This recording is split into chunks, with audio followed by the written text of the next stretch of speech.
I thought I was just babysitting my nephew for the weekend, until he accidentally called me Mom during dinner. Everyone laughed like it was cute, except my sister, because the look on her face told me something was horribly wrong. My sister Ava had her son young, like really young.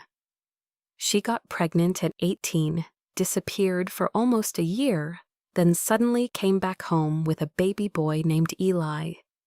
Nobody in the family asked questions, not because we didn't care, but because Ava had this explosive temper where she'd shut down completely if you pushed too hard. So everyone just accepted the story. The father left, she wants privacy. And honestly, Eli became the center of our whole family. Sweetest little kid ever. Big brown eyes, quiet voice, always glued to me whenever I visited. At family gatherings, he'd ignore everyone else and follow me around like a shadow. My mom used to joke, "That boy loves you more than his own mother." At the time, it sounded harmless. Now it makes me sick to remember. Anyway, last summer, Ava begged me to babysit Eli for the weekend because she had a business trip. I agreed. Friday night, we ordered pizza, watched movies, built pillow forts, normal stuff. Then around bedtime, I tucked him in and said, "Good night, buddy." And half asleep, he whispered, "Good night, Mom."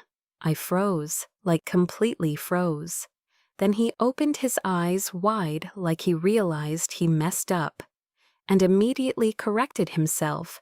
"I mean, Auntie." I laughed awkwardly and said, "You almost scared me there." But he didn't laugh back. He just looked terrified. Actually terrified. That should have been my first clue.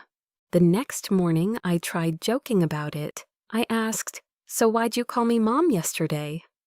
And this little boy went completely silent, then quietly said, "Because Mommy told me not to tell."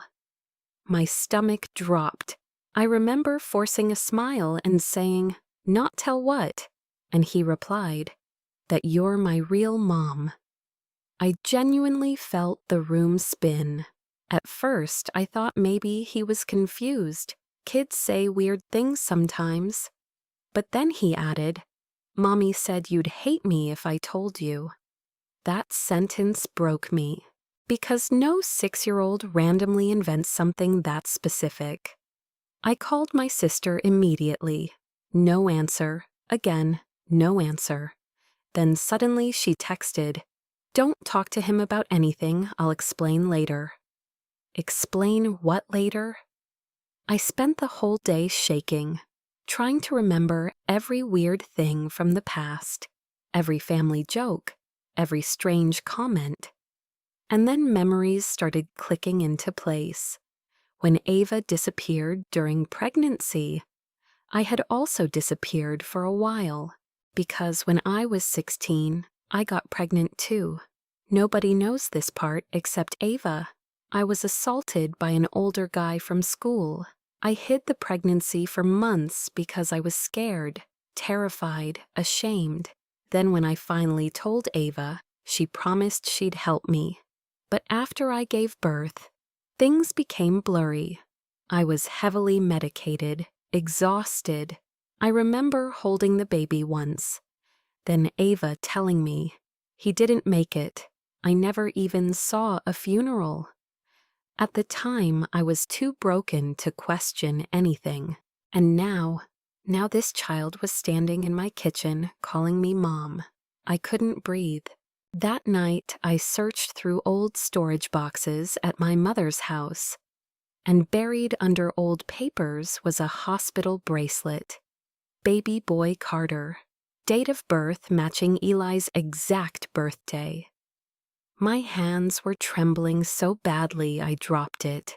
I confronted Ava the second she came home.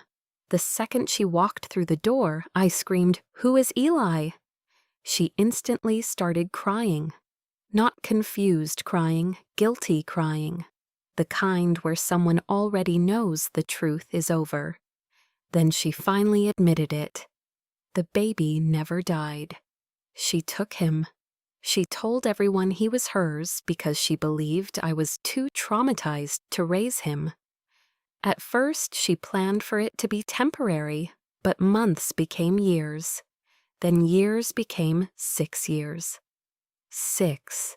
I felt physically sick hearing it, because while I was grieving a dead child, my sister was raising him right in front of me. Do you understand how insane that is? Family vacations, birthdays, Christmas mornings. And nobody told me, not even my parents. Apparently they found out later and agreed to keep the secret because they thought it was best for everyone. Best for who? I couldn't even look at them. Then Ava said something I'll never forget, but I'm his mother too. And honestly, that was the worst part, because she wasn't entirely wrong. She raised him. She loved him. To him, she was mom, not me. And suddenly, everything became complicated, painfully complicated. We did a DNA test eventually, 99.9%. He was mine. Legally, there were court meetings, therapists, social workers. It became a complete nightmare. And the hardest part? Eli crying because he thought he was being taken away. I hated everyone for putting him in that position, including myself.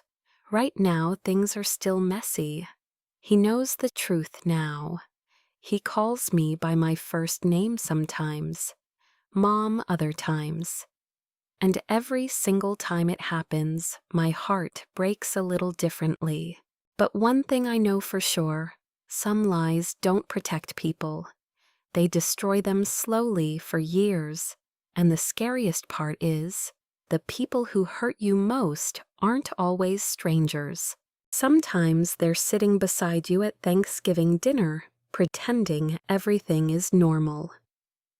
If you discovered your entire family hid something this huge from you, would you forgive them? Or cut everyone off completely?